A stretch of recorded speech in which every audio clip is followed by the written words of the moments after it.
Good evening everybody. ನಾನು Guru Raghavendra ಪ್ರಾಪರ್ಟೀಸಿಂದ Nanjangud session ಮಾತಾಡ್ತಿರೋದು. ಈ ರಸ್ತೆ ಇದೆಯಲ್ಲ, ಇದು ಊಟಿ ರೋಡಿಂದ ಬರುವಂತಹ ಒಂದು ಸಬ್ ರಸ್ತೆ. ಈ ರಸ್ತೆಯಿಂದ ಎರಡನೇ ಲ್ಯಾಂಡ್ ಮಾರಾಟಕ್ಕಿರುವಂಥದ್ದು. ಈ ಪ್ರಾಪರ್ಟಿನೂ ಕೂಡ ತಾರ್ ರಸ್ತೆಗೆ ಇರುವಂಥದ್ದು. ಈ ಪ್ರಾಪರ್ಟಿ ಬಂದು 38 ಗುಂಟೆ, ಅಂದರೆ 1 ಎಕರೆಗೆ 2 ಗುಂಟೆ ಕಡಿಮೆ. ನೋಡಿ, ಇಲ್ಲಿ ಜೋಳ ಹಾಕಿದಾರಲ್ಲ, ಈ ಕಡೆಯಿಂದ ಏನು ಪ್ಲೇನ್ ಲ್ಯಾಂಡ್ ಇದೆಯಲ್ಲ ಅದಷ್ಟು ಕೂಡ ತಾರ್ ರಸ್ತೆನೇ ಇರೋ. ಆ ಬೇಲಿ ಇದೆಯಲ್ಲ, ಆ ಬೇಲಿ ಬಂದು ತಾರ್ ರೋಡ್ಗೆ ಇರೋವಂಥದ್ದು.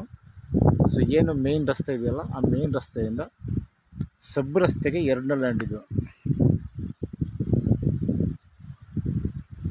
ಇದು ಕಂಪ್ಲೀಟ್ ಸ್ಕ್ವೇರ್ ಆಗಿದೆ ಜಾಗ.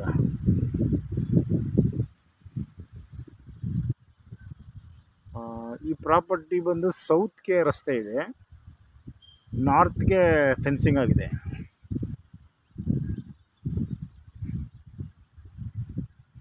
ಇದು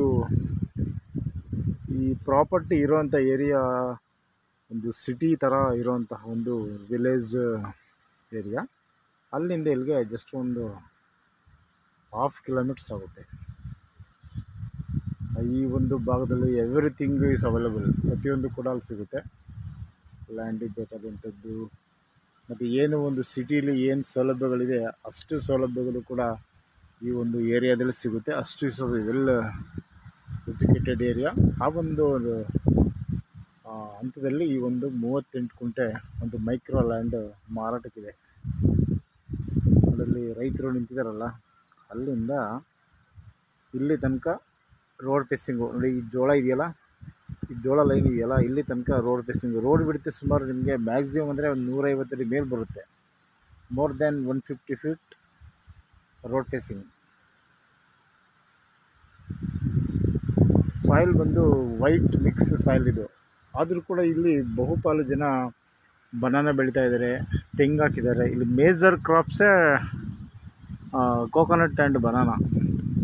ಸೊ ಹಾಗಾಗಿ ಮಣ್ಣು ಚೆನ್ನಾಗಿದೆ, ನೀರು ಕೂಡ ಚೆನ್ನಾಗಿದೆ, ಮತ್ತು ಸಿಟಿಗೆ ಹತ್ರ ಇದೆ. ಇದೊಂದು ಮೈಕ್ರೋ ಫಾರ್ಮ್ ಮಾಡ್ಕೊಳ್ಳೋಕ್ಕೆ ತುಂಬ ಚೆನ್ನಾಗಿದೆ ಜಾಗ. ತಾರ್ ರೋಡಿಂದ ಎರಡನೇ ಲ್ಯಾಂಡು. ಇದು ಕೂಡ ತಾರ್ ರೋಡ್ಗೆ ಇರುವಂಥ property. So anybody interested, please call me.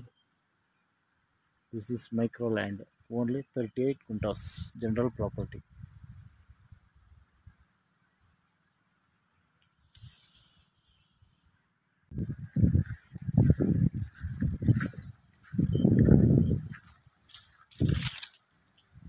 Okay, thanks for watching.